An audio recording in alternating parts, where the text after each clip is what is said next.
Le vrai bonheur. Jésus voit les foules qui sont venues. Il monte sur la montagne, il s'assoit, et ses disciples viennent auprès de lui.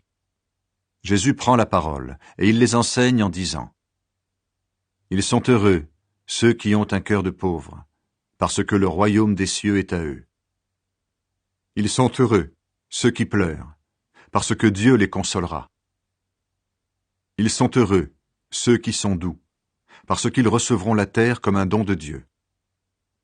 Ils sont heureux, ceux qui ont faim et soif d'obéir à Dieu, parce qu'ils seront satisfaits. Ils sont heureux, ceux qui sont bons pour les autres, parce que Dieu sera bon pour eux. Ils sont heureux, ceux qui ont le cœur pur, parce qu'ils verront Dieu.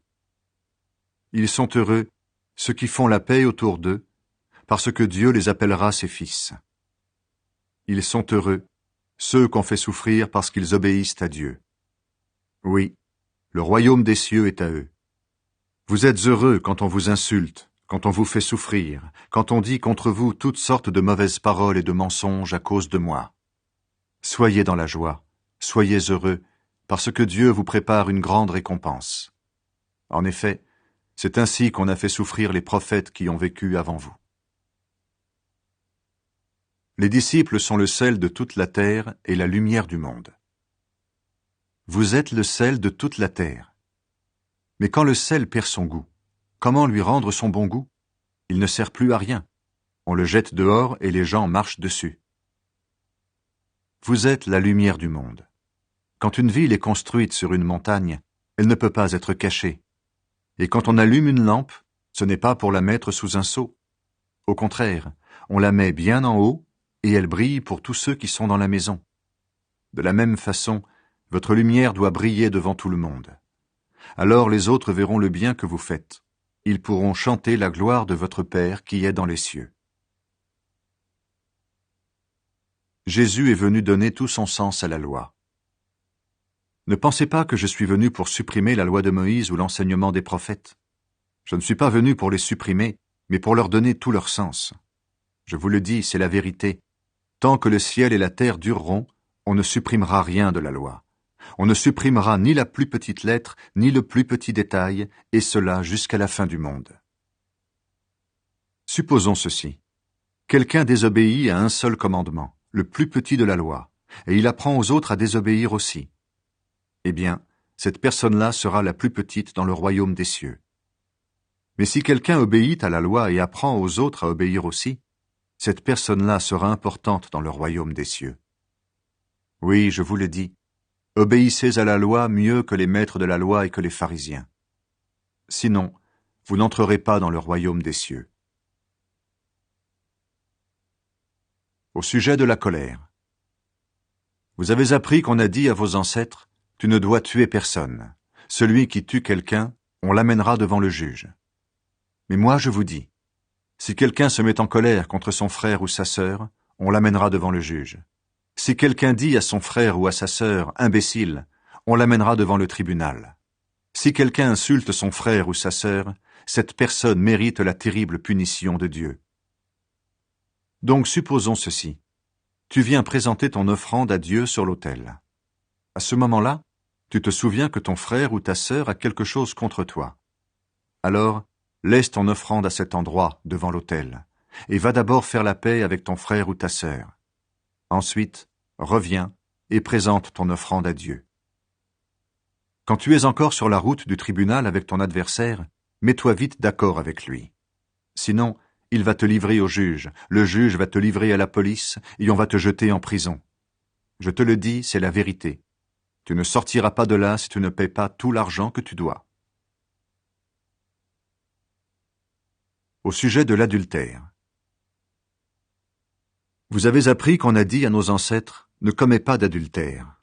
Mais moi je vous dis, celui qui regarde la femme d'un autre avec envie, celui-là, dans son cœur, a déjà couché avec cette femme. Si ton œil droit te fait tomber dans le péché, arrache-le et jette-le loin de toi. Pour toi, il vaut mieux perdre une seule partie de ton corps. C'est mieux que de garder ton corps tout entier et d'être jeté dans le lieu de souffrance. Si ta main droite te fait tomber dans le péché, coupe-la et jette-la loin de toi. Pour toi, Il vaut mieux perdre une seule partie de ton corps. C'est mieux que de garder ton corps tout entier et d'aller dans le lieu de souffrance. Au sujet du renvoi des femmes. On a dit aussi, celui qui renvoie sa femme doit lui remettre une lettre de divorce. Mais moi, je vous dis, un homme ne doit pas renvoyer sa femme, sauf quand le mariage est contraire à la loi. En effet, quand un homme renvoie sa femme, il la pousse à commettre un adultère, parce qu'elle va se remarier. Et quand un homme se marie avec une femme renvoyée, il commet un adultère. Au sujet des serments.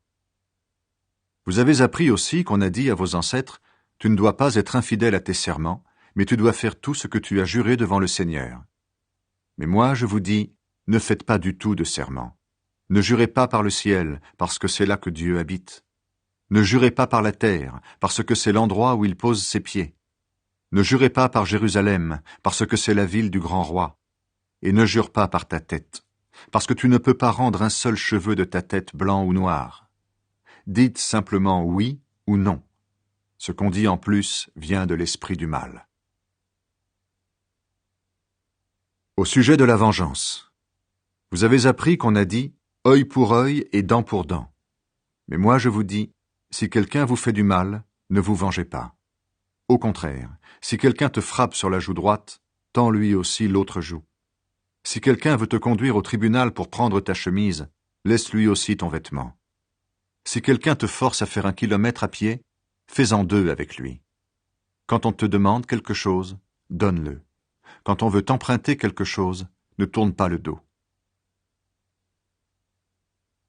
Au sujet de l'amour des ennemis. Vous avez appris qu'on a dit « Tu dois aimer ton prochain et détester ton ennemi ». Mais moi, je vous dis « Aimez vos ennemis. Priez pour ceux qui vous font souffrir. Alors vous serez vraiment les enfants de votre Père qui est dans les cieux. En effet, il fait lever son soleil sur les méchants et sur les bons. Il fait tomber la pluie sur ceux qui se conduisent bien et sur ceux qui se conduisent mal. Si vous aimez seulement ceux qui vous aiment, quelle récompense est-ce que Dieu va vous donner? Même les employés des impôts font la même chose que vous. Et si vous saluez seulement vos frères et vos sœurs, qu'est-ce que vous faites d'extraordinaire? Même les gens qui ne connaissent pas Dieu font la même chose que vous. Soyez donc parfaits, comme votre Père dans les cieux est parfait. Comment donner aux pauvres?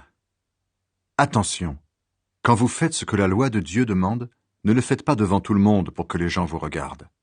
Sinon, votre Père qui est dans les cieux ne vous donnera pas de récompense. Donc, quand tu donnes de l'argent aux pauvres, ne cherche pas à te faire remarquer. Les gens faux agissent ainsi dans les maisons de prière et dans les rues. Ils cherchent les compliments des autres. Je vous le dis, c'est la vérité. Ils ont déjà leur récompense. Mais toi, quand tu donnes de l'argent aux pauvres avec ta main droite, ta main gauche ne doit pas le savoir. Ainsi, ce que tu donnes reste secret. Dieu, ton Père, voit ce que tu fais en secret, et il te récompensera. Comment prier? Quand vous priez, ne faites pas comme les hommes faux. Ils aiment prier debout dans les maisons de prière et au coin des rues pour que tout le monde les voie. Je vous le dis, c'est la vérité, ils ont déjà leur récompense.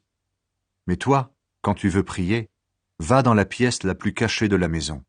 Ferme la porte et prie ton Père qui est là, même dans cet endroit secret. Ton Père voit ce que tu fais en secret et il te récompensera. Quand vous priez, ne parlez pas sans arrêt comme ceux qui ne connaissent pas Dieu. Ils croient que Dieu va les écouter parce qu'ils parlent beaucoup. Ne faites pas comme eux. En effet, votre Père sait ce qu'il vous faut avant que vous le demandiez. Le Notre Père. Vous devez donc prier de cette façon. Notre Père qui est dans les cieux, ton nom est saint. Fais que tout le monde le connaisse. Fais venir ton royaume. Fais que ta volonté se réalise sur la terre comme dans le ciel. Donne-nous aujourd'hui le pain qu'il nous faut. Pardonne-nous le mal que nous avons commis, comme nous pardonnons à ceux qui nous ont fait du mal. Et ne permets pas que nous soyons tentés, mais libère-nous de l'esprit du mal. En effet, si vous pardonnez leurs fautes aux autres,